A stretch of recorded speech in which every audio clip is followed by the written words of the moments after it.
Saya bisa mengenal Allah. Saya bisa sholat duha setiap hari berjamaah.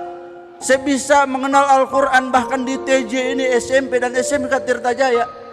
Saya tidak bisa awalnya, namun dibimbing oleh para guru yang mulia, sehingga saya bisa membaca Al-Quran. Saya bisa beristighfar, menghapus dosa-dosa saya. Saya bisa bersolawat, sehingga itu jaminan dari Rasulullah SAW bahwa orang yang perbanyak solawat, bahwa dialah yang akan dekat di akhirat nanti denganku, kata Rasulullah. Saya beristighfar kepada Allah Subhanahu wa Ta'ala. Ini karena dorongan orang tua saya. Bahkan orang tua saya pun murah rezekinya karena istighfar saya.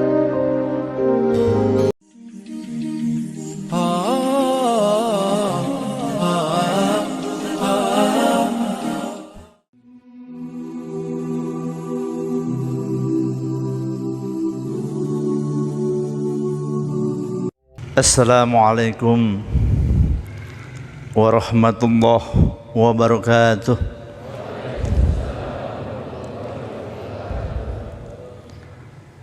Alhamdulillahilladzi arsala rasulahu bil huda wa dinil haqq liyudhhirahu ala dini kullih wa kafa billahi syahida. Asyhadu an la ilaha illallah wa asyhadu anna Muhammadan abduhu wa rasuluh. Allahumma salli ala sayyidina Muhammad wa ala alihi wa ashabihi ajma'in, amma ba'd. Para dewan guru yang saya muliakan, anak-anakku sekalian berbahagia, alhamdulillah di pagi hari ini kita sudah melaksanakan sholat duha, sudah melaksanakan tadarus Al-Quran, beristighfar dan bersolawat. Terus sebentar lagi diiringi dengan one day one ayat. Kita bersyukur kepada Allah Subhanahu wa Ta'ala bahwa di pagi ini, setiap pagi bahkan ya, di SMP dan SMK Tirtajaya ini selalu melakukan aktivitas seperti itu. Alhamdulillah. Kita berharap dan bermohon pada Allah, semoga semua amal ibadah kita diterima oleh Allah Subhanahu wa Ta'ala. Salawat dan salam kita haturkan kepada kehariban junjungan Nabi besar kita Muhammad sallallahu alaihi wasallam. Anak-anakku selalu berbahagia. Abi boleh berkata dong, ya. Demi Allah, para bapak dan ibu yang menyekolahkan anaknya ke SMP dan SMK Tirtajaya amat sangat beruntung. Bukan hanya di dunia, lebih-lebih di akhirat nanti. Demi Allah tidak akan merugi para orang tua, para bapak dan ibu yang menyekolahkan anaknya baik di SMP maupun SMK Tirtajaya. Kenapa? Yang saya katakan barusan, bahwa kita sebelum masuk KBM itu ada sholat duha luar biasa. Ini merupakan satu pembentukan bawah alam sadar. Ketika toh kalian setiap hari melaksanakan sholat duha seperti ini,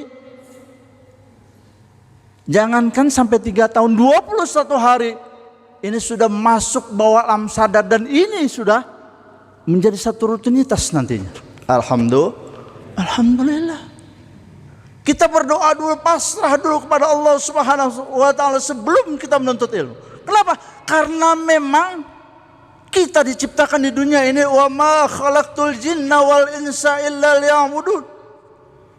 Allah katakan seperti itu. Tidak aku ciptakan jin dan manusia melainkan untuk beribadah kepada aku, gitu kata Allah.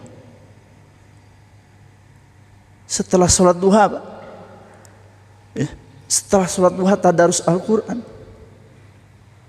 dan bahkan Ini sholat yang kalian lakukan. Ini pun menjadi satu barometer ukuran loh. Makanya kenapa di TJ ini, di SMP maupun SMK Tirtajaya ada kewajiban melaksanakan sholat duha. Agar kalian terbiasa. Kalau sholat sunatnya saja dilakukan, bagaimana sholat wajibnya sudah pasti. Bahkan sebelum pandemi itu kan belum boleh pulang sebelum sholat asar berjamaah, zuhur berjamaah, luar biasa. Kenapa? Karena saya merasa sebagai badan pendiri, saya akan bertanggung jawab di akhirat nanti, bukan hanya di dunia terhadap kalian. Bagaimana di akhirat nanti? Dipikirkan nggak masalah ibadah? Kalau toh katakanlah kalian kalian sekolah di SMP maupun SMK Tirtajaya, sholatnya saya abaikan, bodoh amat. Mereka mau sholat mau enggak, bodoh amat, nggak peduli bagi saya. Ini pertanggungjawaban di akhirat amat sangat berat. Kenapa? Karena barometer ukuran ya diterima atau amal ibadah kita di yaumil qiyamah nanti adalah sholat. Awalu ma yuhasibdu 'abdun fi yaumil qiyamah as-shalah. Yang pertama dan utama dihisab yaumil qiyamah nanti adalah sholat. Ketika sholatnya itu buruk, katakanlah yang 5 waktu ditinggalkan, kadang zuhur ditinggalkan, asar dia sholat, maghrib dia tinggalkan, isya dia tinggalkan, subuh pun kesiangan, jangan harap amal-amal ibadah lainnya akan Allah terima. Maka sangat pantas kalau di TJ itu sunnah saja dibiasakan, bagaimana ya wajib? Maka diharuskan. Nggak heran kalau di sini pun ada apa? Ada pelajaran tentang wudu. Padahal ini umum. Ya. SMP dan SMK Tirtajaya ini umum, tapi kenapa ada pelajaran wudu? Karena kita sholat bagaimanapun kita khusyuknya istilahnya, tapi kalau wudunya tidak sah, jangan harap sholat ini bisa sah. Maka ada pelajaran wudu, ada praktek wudu kan? Ini kita bersyukur. Nah setelah memang sholat apa? Ada tadarus Al-Quran, subhanallah. Al-Quran ini kan way of life, role of thinking, state of mind, merupakan acuan dalam kita mengarungi kehidupan. Karena semua ya, apapun yang kita alami, apapun yang kita jalani, ini acuannya ada di dalam Al-Quran. Kalau Al-Quran menjadi satu pegangan kita, insya Allah, demi Allah, dunia akhirat kita akan selamat. Nah Al-Quran sekarang kita geluti setiap hari sebelum masuk KBM.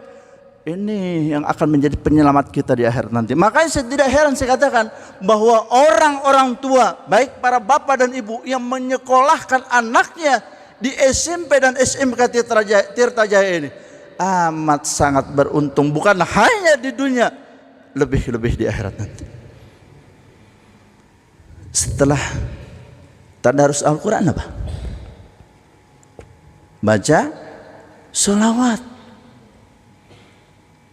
Kalau sholawat apa? Kata Rasul begini, siapa yang paling banyak membaca sholawat kepadaku, maka di akhirat nanti paling dekat denganku. Subhanallah. Ini menjadi satu sarana prasarana. Innallaha wa malaikatahu yusholluna 'alan nabi. Ya ayyuhalladzina amanu sallu alaihi wasallimu taslima. Kalau Allah memerintahkan sholat, Allah sholat nggak? Sholatnya Allah? Allah memerintahkan zakat, Allah zakat nggak? Tidak. Allah memerintahkan puasa, puasa nggak Allah? Tidak. Tapi ketika Allah memerintahkan salawat, innallaha wa malaikatahu yusholluna 'alan nabi. Ya ayyuhalladzina amanu sallu alaihi wasallimu taslima. Ketika Allah memerintahkan salawat, Allah bersolawat kepada Rasulullah Sallallahu Alaihi Wasallam. Kalau Allah saja bersolawat, tapi kenapa kita tidak? Makanya pantas kalau di SMP dan SMK Tirtajaya ini setelah sholat duha berjamaah, setelah tadarus Al-Quran, ada solawat di sana. Dan insya Allah semakin banyak solawat kita lantunkan, kita insya Allah akan bersama-sama di surganya Allah Subhanahu wa Ta'ala bersama Rasulullah Muhammad Sallallahu Alaihi Wasallam. Amin ya rabbal alamin. Setelah itu apa? Istighfar. Luar biasa ini, Bu. Sebelum kalian menerima ilmu, ilmu itu kan nur, cahaya, dan dia tidak akan masuk ketika kita masih kotor, ketika kita masih banyak noda.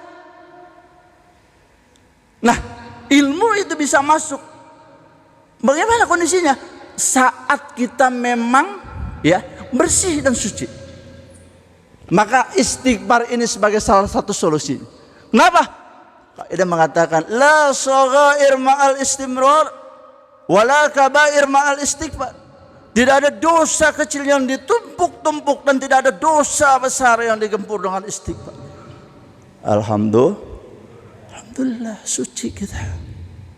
Sebelum kita masuk KBM kita sudah bersih, maka ilmu mudah terserap oleh kita. Amin ya rabbal.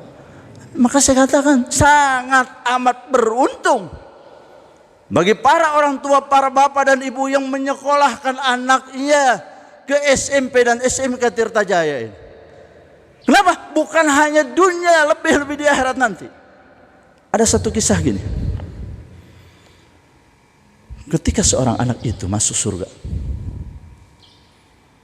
terus dia dengar teriakan-teriakan itu. Di neraka dia dengar teriakan-teriakan itu, menjerit, merintih, menangis tidak karuan. Amat sangat luar biasa perih dan pedih. Lalu apa? Anaknya itu dengar, wahai malaikat, itu penghuni neraka sedang merintih, menangis, menjerit kesakitan, disiksa oleh Allah. Iya, kata malaikat. Kenapa? Itu orang tua saya, wahai malaikat.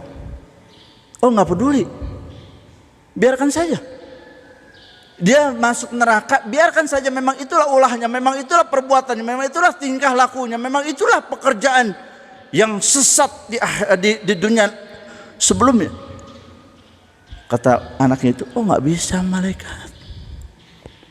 Saya bisa mengenal Allah, saya bisa sholat duha setiap hari berjamaah, saya bisa mengenal Al-Quran bahkan di TJ ini, SMP dan SMK Tirtajaya.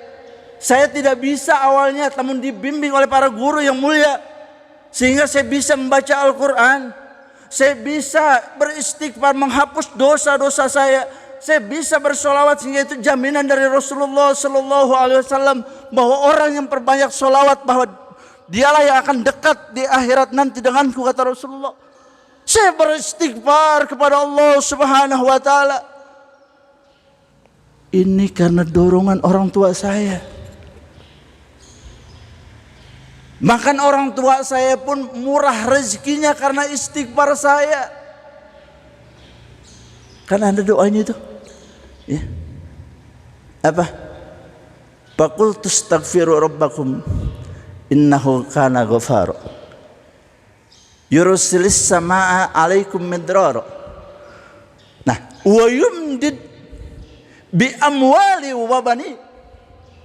Ntar saya bahas belakangan itu. Jadi ketika orang tua sedang menjerit, menangis, merintih di neraka itu, kata si anak, wahai malaikat, tolonglah orang tua saya itu. Terus kata malaikat, oh nggak bisa. Bilang sama Allah bahwa saya masuk surga karena perbuatan dia. Walaupun dia nggak mengerjakan, tapi dia selalu memotivasi saya untuk sholat, untuk tadarus Al-Quran, untuk zikir dan sebagainya. Bilang pada Allah. Laporlah malaikat itu pada Allah. Apa kata malaikat? Wahai Allah, ada si fulan nih, dia menangis ya Allah. dia menangis karena orang tuanya masuk neraka, ya Allah. Bagaimana ini ya Allah? Apa kata Allah? Wahai malaikat, si fulan dan fulanah, masukkan dia ke dalam surga karena memang anaknya itu. Subhanallah. Maka saya katakan orang tua, para bapak dan ibu yang memasukkan anaknya ke TJ ini tidak akan rugi, baik di dunia ini lebih-lebih di akhirat nanti. Ya. Dan justru sebaliknya, kalau ibu dan para bapak yang salah kaprah, bodoh amat anakku, yang penting sukses dunianya, dia getol ibadahnya, dia rajin wiridnya, dia rajin baca Al-Qur'annya, istighfar dan sebagainya. Anak mah yang penting bagaimana sukses dunianya. Dia boros sekolah-sekolah yang favorit, dia boros sekolah-sekolah yang apa namanya, munafik dan sebagainya. Bukan nggak boleh, tapi kalau memang top pendidikan agamanya diabaikan, ini berbahaya. Ini saya bicara dengan kalangan umat Islam loh ya, amat sangat berbahaya. Bahkan ada sebagian orang tua yang ketika tahu anak yang nggak bisa baca Al-Quran, dia nyantai-nyantai aja. Anak yang mengabaikan sholat, dia pun masa bodoh amat. Tapi begitu anak yang nggak bisa bahasa Inggris, nggak bisa bahasa Jerman, nggak bisa bahasa Jepang, dia khawatir dan prihatin. Dia rajin ibadah, tapi anak bagaimana sukses dunianya. Akhirnya apa yang terjadi? Yang terjadi justru ada satu kisah gini juga. Ketika orang tua itu sudah melangkah masuk pintu gerbang surganya Allah Subhanahu wa ta'ala, anak menjerit neraka itu. Karena kan jarak antara neraka dan surga itu kan bisa komunikasi kalau di sana gitu. Supaya kenapa? Supaya merasakan yang di surga, merasakan kenikmatannya, yang di neraka merasakan kepedihan dan penderitaannya. Ketika orang tua di surga itu mau melangkahkan kakinya di surga, apa kata anak itu?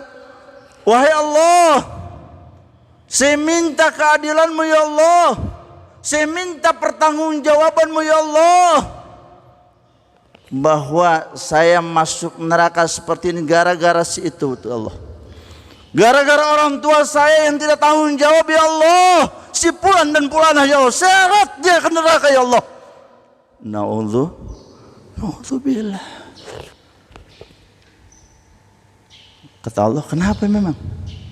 Karena saya ketika atau di dunia ya Allah, saya disekolahkan harus sukses dunianya, harus berhasil dunianya, harus jaya dunianya. Tapi akhirat saya diabaikan ya Allah. Walaupun dia rajin ibadah, walaupun dia rajin baca Al-Quran, walaupun dia rajin wirid, tapi saya diabaikan ya Allah. Berbahaya enggak? Berbahaya enggak? Berbahaya.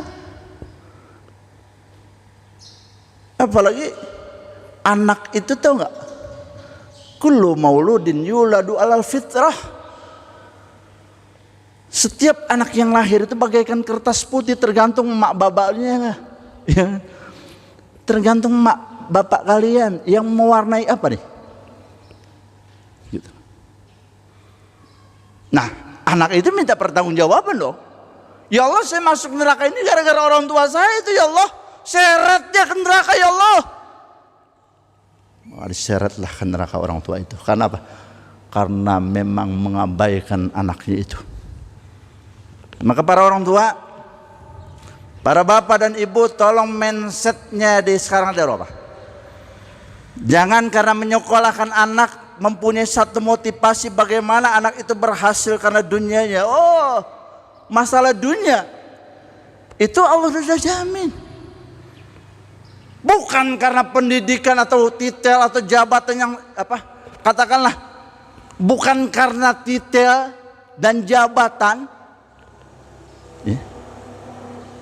Dan bukan karena sederet apa tuh namanya gelar-gelar lah gitu ya, itu menjadi jaminan dia menjadi kaya raya. Tidak.